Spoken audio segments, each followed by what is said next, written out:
Well, hello there. So we're going to be doing a little bit of paint work today, and we're going to be using our trace that we did last time. And this is just traced on a medium weight vellum, and I'm going to transfer it to a paper called Mitan, which is a Canson paper. It's a heavyweight paper, does okay with water media like gouache, not great with watercolor, something that's super wet. So what I'm going to do is transfer my drawing. And the way that I can easily do this is by turning it over and then using a pretty tough pencil, like a hard. I can just go over it, and what that does is it transfers the graphite onto the paper. Now I could also, if I wanted to, put transfer put a lot of graphite on the back of it and then transfer over, but this one is, in my mind, a little bit quicker. Look at all those cuts on my hand. Okay, so I get very easily distracted. Now, as I'm sharpening my pencil, I want you to remember I'm going to show you all these things, kind of warts and all. So I make a lot of mistakes, and there are a couple things that I don't even like, but that's okay because that's how art works. So now what I'm going to do is very carefully go over and transfer all that graphite onto the Miton paper. Um, and I'm using sort of scribbly lines, which I generally don't do, but it will transfer um, in a way, and you can see it very lightly. And I'm speeding it up just so you don't have to go through it. But sometimes I do the line itself, and then sometimes what I'll do is I'll go through and scribble over it. And again, it takes a little bit of time to redraw it for the 400th time. But what's good about this, honestly, folks, is it really requires you to investigate, I guess you could say, what you're drawing. Now I just drew a line there to show that center thing, and now I hate it because it's totally crooked. So I'm redrawing it again.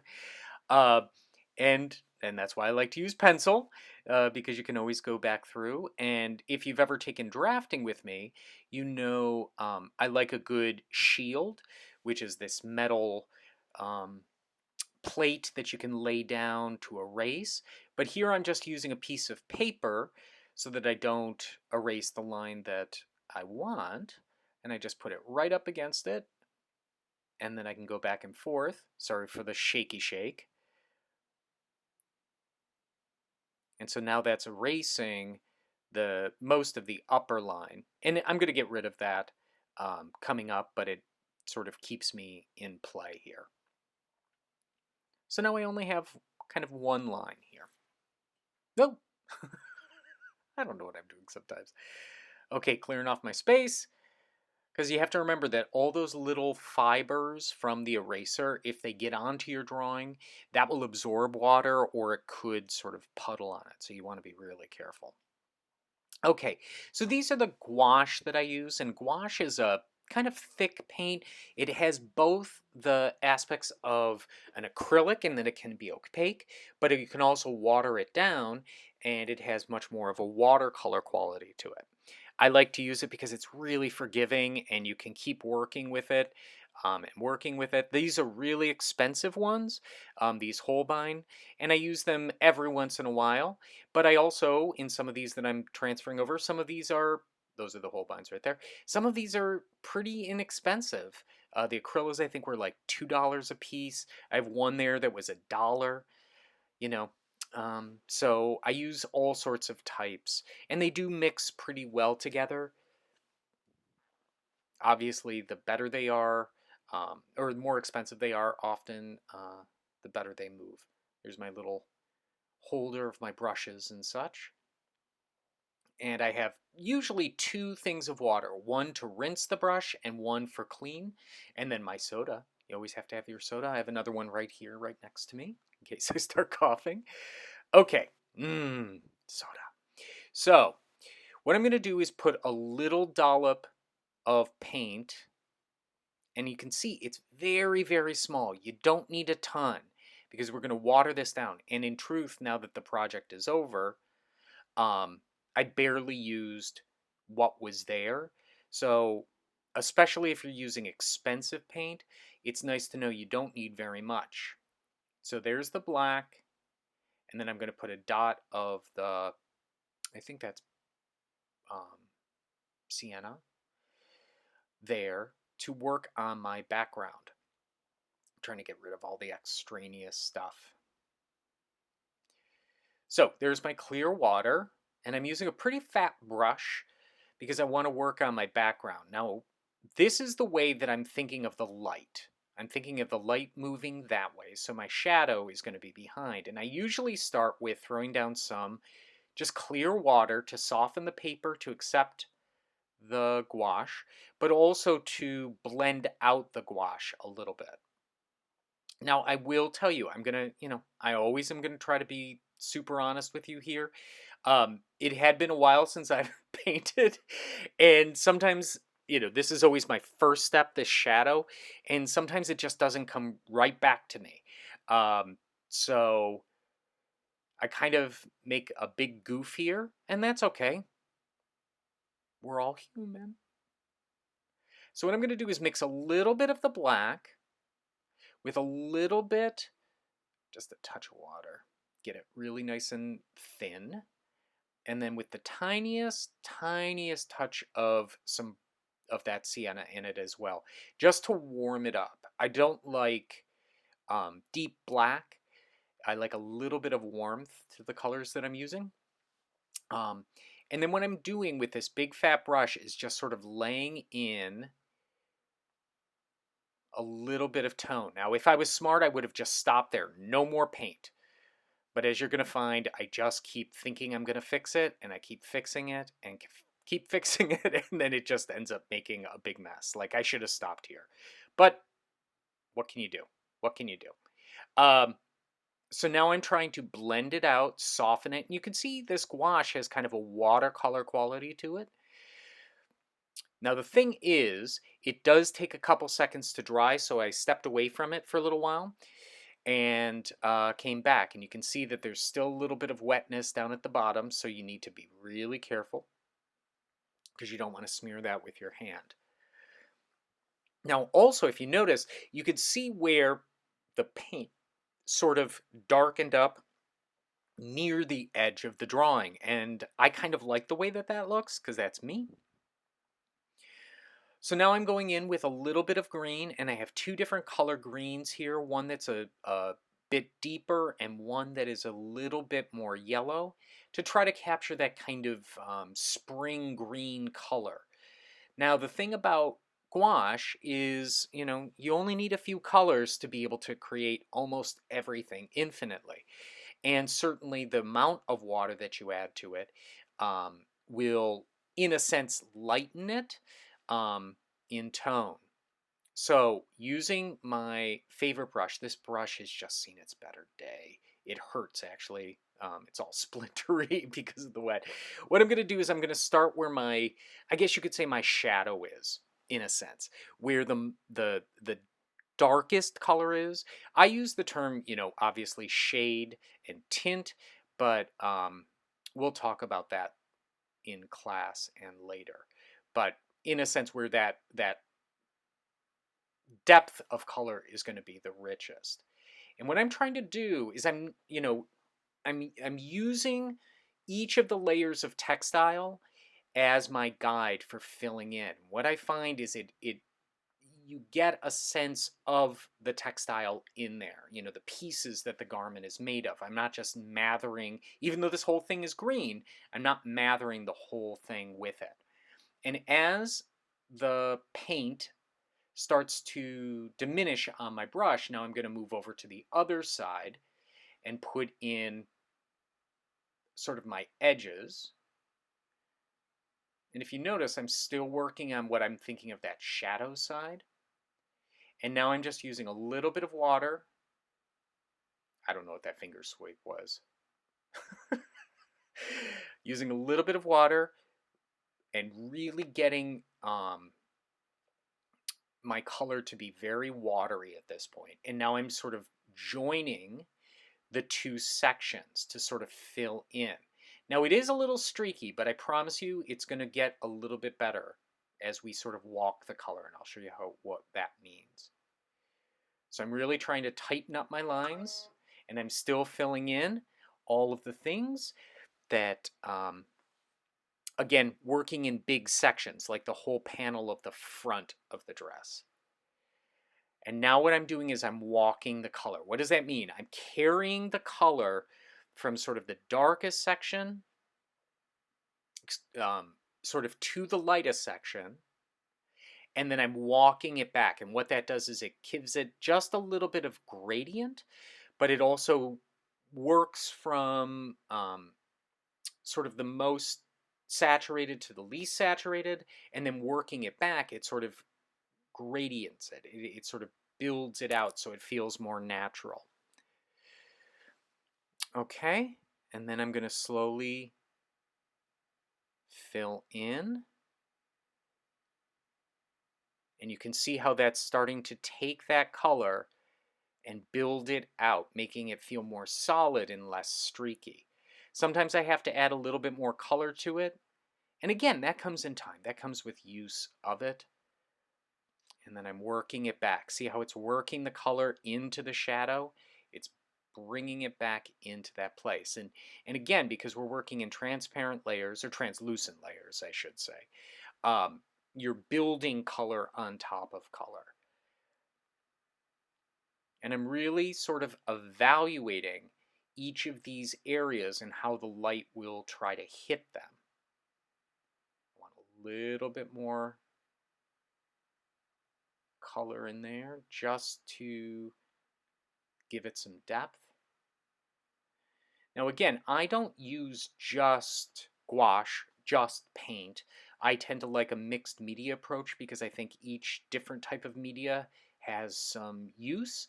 And it's also, you know, as I will always say, I've said it in every single video so far, I'm trying to do this as quickly as possible.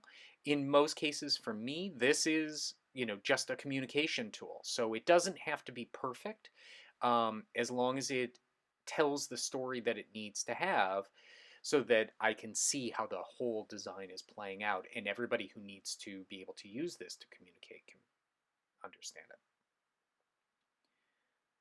Okay, I'm starting to get there. I'm starting to feel as though I'm seeing textile and solid color as opposed to just a big field of green. And you know, maybe sometimes I'm a little obsessive with trying to work that gradient into place.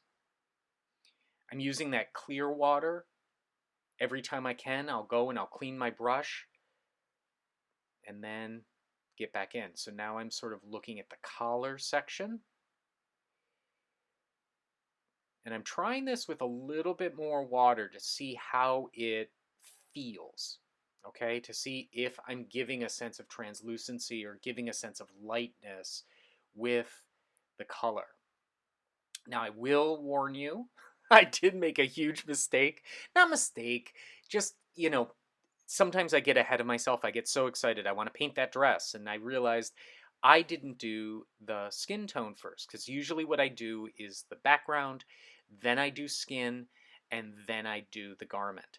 And when I'm doing a full show, you know, what I'll do is I'll do all the shadows. So by the time I'm done with my show, or sorry, done with my show, done with all the shadows of the renderings for the show, the first one's dry, so then I can go in skin tone and do all my skin tones, and those are all dry, and then I can sort of go color by color. But I think it worked out okay in the big picture that way.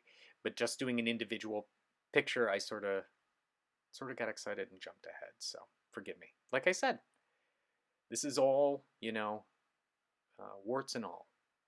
So I'm really starting to look again and look at that green and see if I like the lighter tone, if it pops out that sort of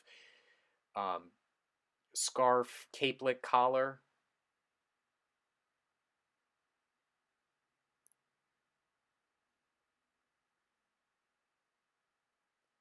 Softening up some of those, joining it in a little bit, getting some shadow in there, a little extra water. And again, I tend to overlayer. That's just me because I'm thinking about things. So I'm adding a little bit more color in there, some more saturated color to give a sense of the sort of movement.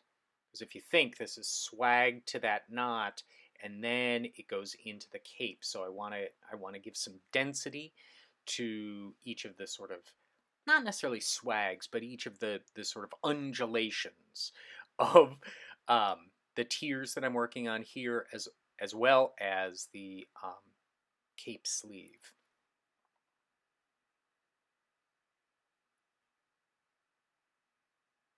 So just so you know, we're about a third of the way through. So you're holding on. You're doing great. You're doing great.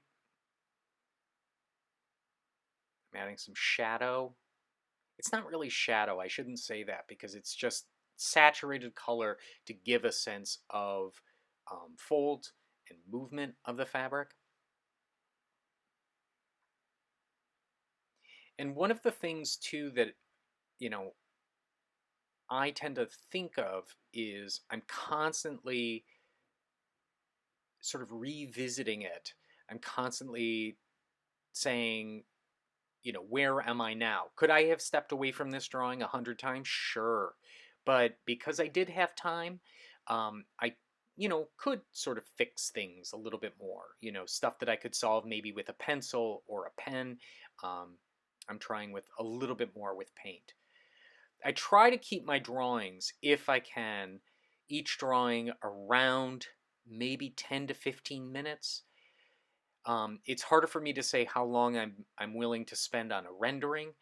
Um, that it sort of changes, but I like to get it all done kind of in a weekend, um, if possible. I don't really like to spend more time on something than it would take me to actually build it. It's how I look at it.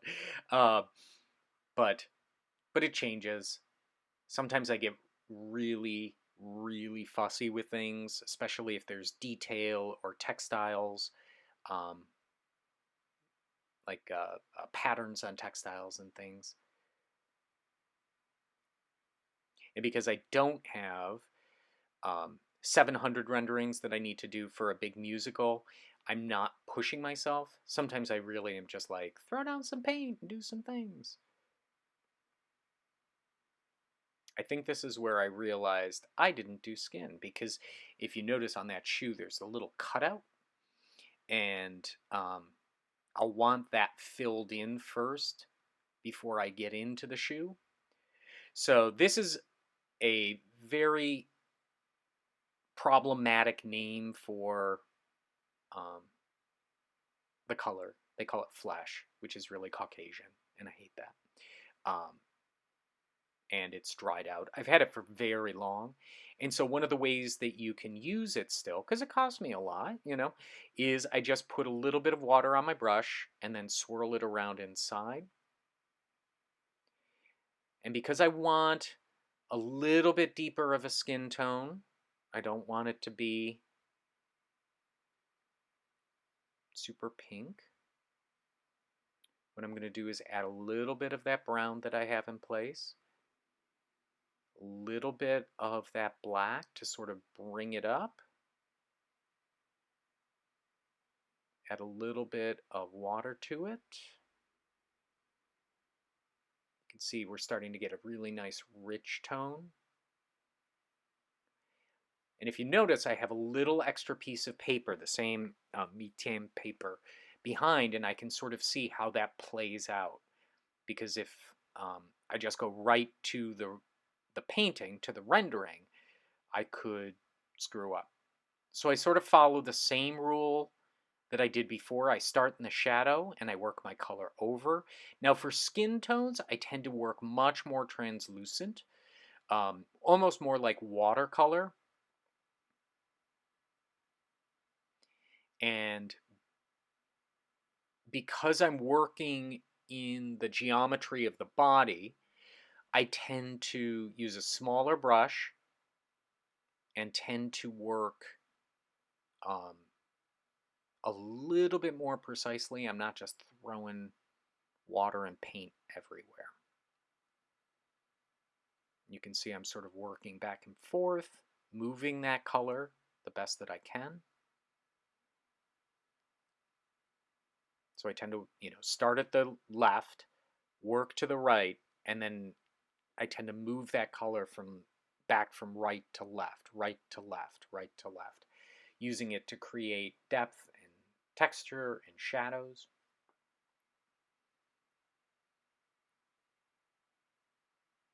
Now again, there's a little reflection on the water there, but you can start to see that the body is in there. Also, when you're doing heads, don't don't stop at the hair. I usually go into the hair because especially if you're going to have a part, or if you do hair like I do, which is drawing individual hairs, you don't get sort of a seam. You don't get an ill join. It's funny, after I've recorded these, the actual doing, and then I'm going in with the voiceover, I'm like yelling at myself in my head, like, David, stop, stop, that's where you should have stopped. But I don't. I keep going, and I make messes too.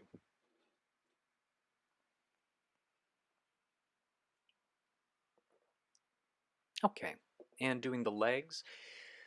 Now, often I will do the legs a slightly different color because usually there's hosiery involved. Sometimes a little lighter, sometimes a little darker.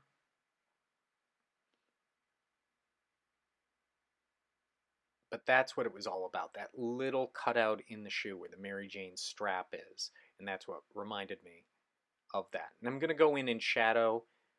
That's where my shadow would be, right? Where the skirt is. And then getting that concentrated color in that area where the would be a little bit darker. And then working my way from right to left to get the more saturated color into the kind of where the shadow would be. And again, I can be a little sloppy because that green is going to cover up some of that stuff. Now, if you notice, right by the arm, it's that little dark shadow where that black is, and I have to be really careful because if I hit that with water, once it's dry, it shouldn't pull. But if I go over the line of where my arm is, it will pull that color into it. So I have to be really, really, really careful. And you'll notice I forgot the shadow in between the arm and the dress. Oh well. Okay. So now I'm going to go in and I'm going to work on the shoes. This is the tiniest little brush, and I'm not going to lie to you, I probably will spend as much time on the shoes as I did on filling in that whole dress, because they need to look just right. Shoes are hard. They're really, really hard. I thought I had sped up this section, and I probably didn't, so um, you can certainly speed up or pass it by a little bit if you need to. Nothing magic is going to happen, just me painting shoes.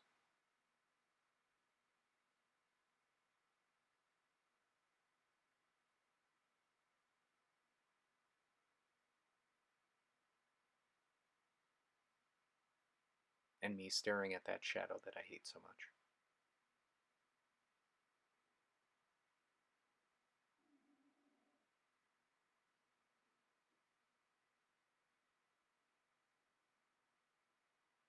Now, I use the term illustrative in my style. Everybody's style is different. You're going to see some people whose drawings almost look like photographs and portraits, um, and that's just not how I work. Um, again, I'm trying to give a sense of the big picture more than really trying to make something that is sometimes high art. Had that little bit of extra green on there, so I just sort of went in. You can see that sort of gives it a little bit more texture.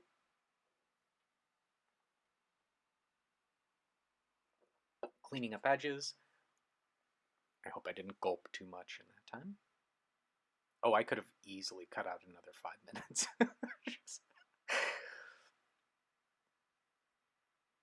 Guess we didn't fast forward, David. So we're going to spend more time on the shoes. See what I mean? I like keep going back to those shoes. Keep going back. You going to move on to something else, David? Come on.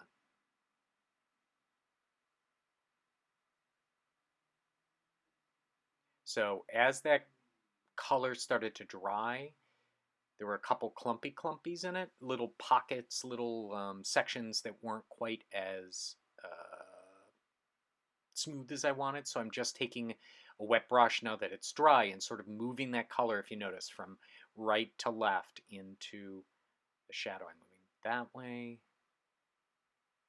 sort of softening the edge. Now it looks like she has a mustache and big eyebrows. She looks like Kentucky Fried Chicken guy. Okay, I did speed up here. This is my hair.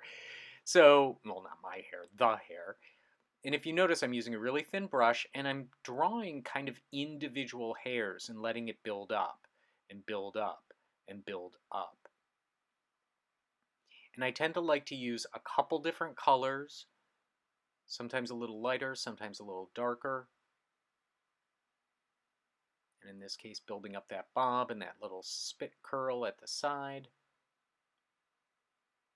This is where I realized, oh, I forgot to put the shadow inside there. And this is really dangerous because you're working in a very small area. And you can see I spilled a little bit of water. So what I did was I grabbed a paper towel and just sort of blotted it away from the green. And now I'm going to sort of try to recreate that shadow. It does not go well. Spoiler, it does not go well.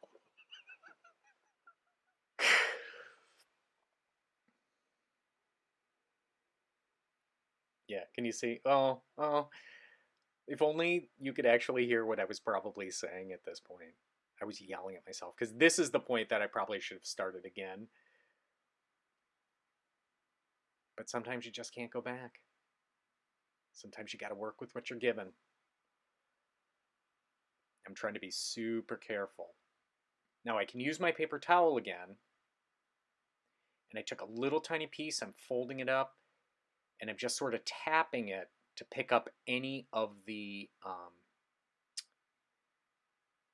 saturated color that seems to be blousing over. But you have to be really careful. That's why I'm patting, because you can pull up, in this case, like the green too. You just want to be really careful. And then I tapped it because that absorbed some of the extra water.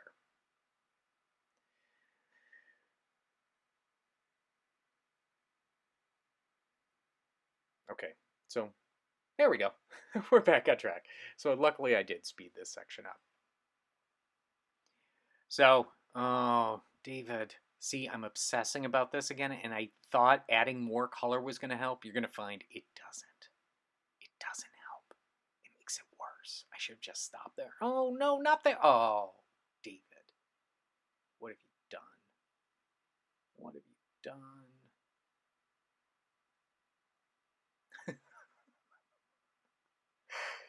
See, I could have cut all this out and just been like, look, it's done. But I want to show you, we all make mistakes. And, you know, this dress, I don't know what the play is that we're doing this for. Um, but if this were kind of the light musical, I probably wouldn't do as much shadow. This feels much more like a very serious play. Here's one good thing. I'm showing you how you can dab away sometimes some of that color. Maybe that helped a little bit. I don't know. I'm trying to fix that again. Oh, David. It's never going to work, David. Okay. At least I sped it up, right? I don't know if you just heard my stomach growling. That's embarrassing. Okay. Let's get back at it. Let's get back at it. Walk away. Walk away. There we go. So now it's dry. I went upstairs, had some lunch. Maybe I'll make some better decisions. Oh, pencils! Pencils are always better decisions.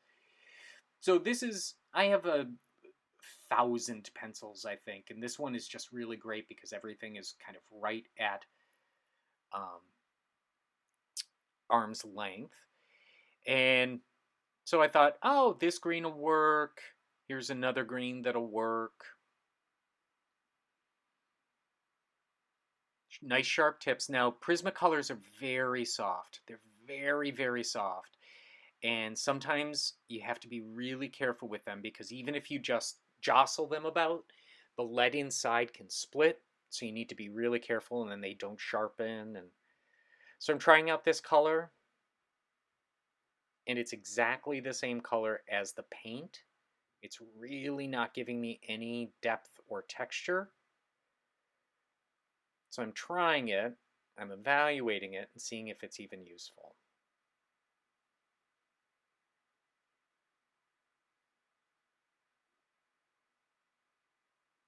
And because I started with it, I got to kind of commit and at least finish off in a couple sections with it.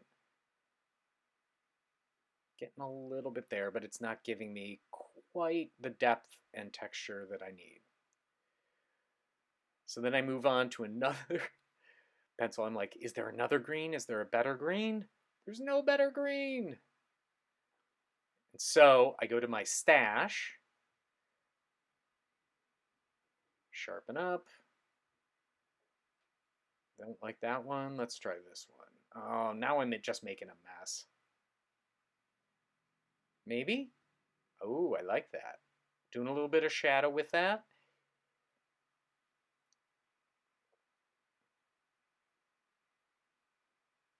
And now you're starting to see those layers branch out, pop out just a little bit more. I'm giving myself a little bit of detail. It doesn't feel like that I'm inking it in. It feels like it's just starting to bring those layers out. And again, I like to use lots and lots and lots of different colors and textures, not only for experimentation, but to see what does the best. Now, one of the reasons I don't tend to like to fill in with color and use pencils, I guess, for like the main body is because these pencils are pretty waxy and it is hard to build up.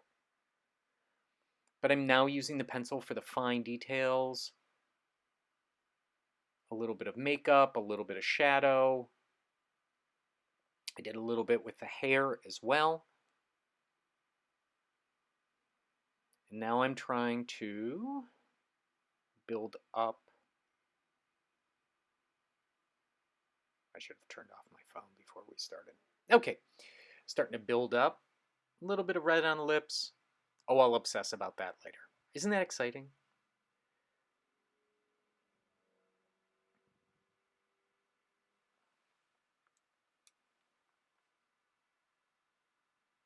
A little bit on the shoes.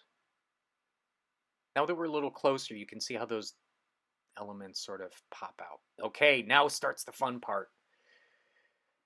I want to start on those flowers. I want to start on the print. So I'm trying to find a good coral. There we go. I think that's the one. And I sort of experimented. So really nice sharp point.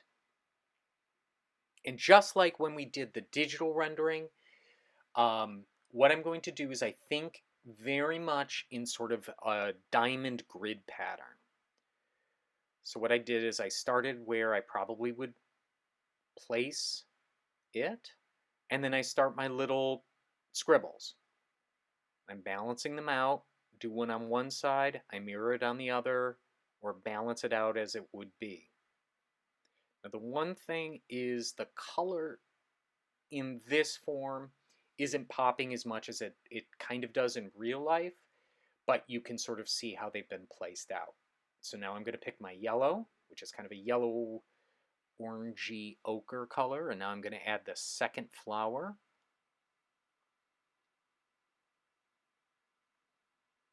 You can see that it's starting to feel even more like textile. And then a little bit of green, kind of leaf. Back to the shoes. Okay, putting a sole on the shoe. Great. Working a little bit on the hair. Okay, so now I'm going in with a little bit of white to do that little yoke with the lace on it. And then I use a little bit of white to give a sense of highlight on it, adding a little bit of highlight to some of those edges.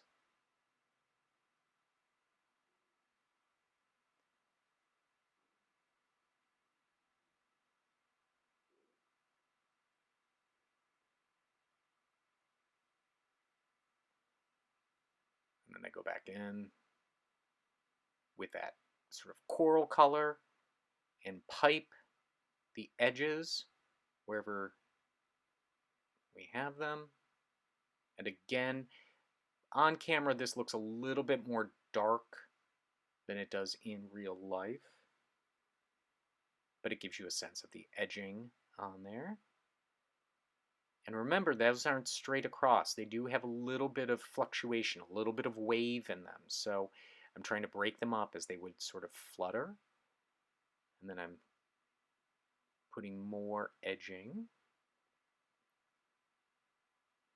I'm using a regular pencil here, which I rarely do, but to give that lace a little bit more depth.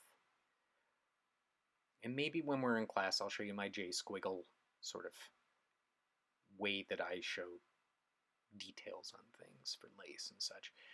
Going in with the pencil just to touch up some of the details. Now I am going to go back in with a pen at some point, but what I find the pencil does well is it gives a little bit of subtle outline.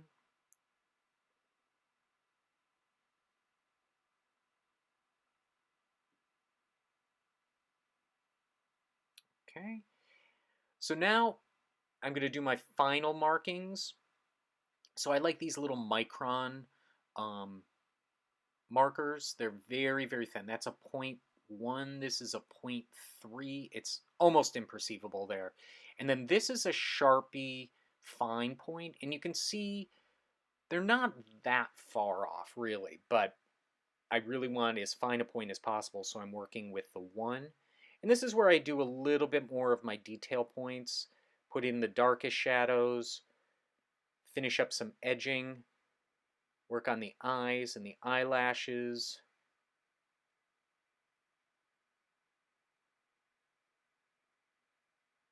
A little few more points in the hair. That's where I made a mistake. We're not going to talk about that. Then I go in and draw in my sort of line. Oh, see? I tried to fix it again. And basically, here is where we are. Oh, guess what I forgot? Shiny. So this is just a great silver Sharpie, and I use that sometimes for jewelry and for like a button or two. So I put on a little necklace, I do an earring, and then I think I throw on a bracelet as well. Do this after it's well dry. Make sure everything is dry, dry, dry, dry, dry, and then you're ready to go. And that's a little shine, a little finish, a little polish. And there you are. And here you can see it just a little bit better.